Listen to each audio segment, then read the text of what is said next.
हे कुरमुरे आहेत माझ्याकडे. 4-5 वाजता छोटीशी भूक लागते त्यासाठी मी भेळ बनवते. आणि फरसाण घेतले, मी शेंगदाणे घेतलेत, कढीपत्ता आणि मिरची घेतली.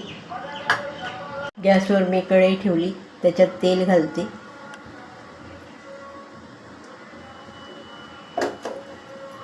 त्याच्यामध्ये अर्धा चमचा हळद टाकते. गॅसची फ्लेम लो ठेवली मी.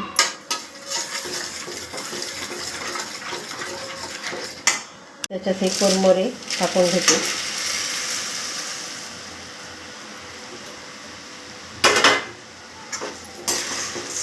हे चांगले हलवून घेते.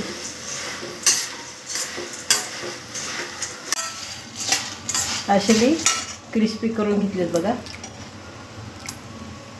आता मी ताटात ओतून घेते. कढई मी दुसरी ठेवली आता, छोटी कढई, कारण ती पातळ असल्यामुळे जळते ते सगळं, त्याच्यामुळे कढई बदलली.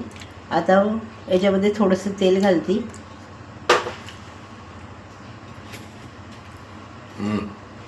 त्याच्यामध्ये शेंगदाणे घालून घेते. आता शेंगदाणे चांगले भाजून झाले, आता मी काढून घेते. तर या तेलामध्ये मी मिरच्या घालते.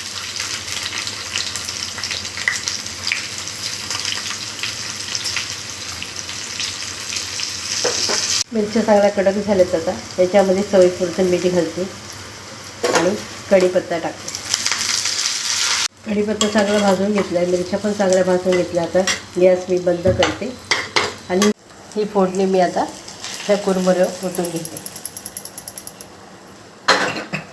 त्याच्यात शेंगदाणे घालते आणि हे फरसाणसुद्धा घालते आणि मिक्स करून घेते.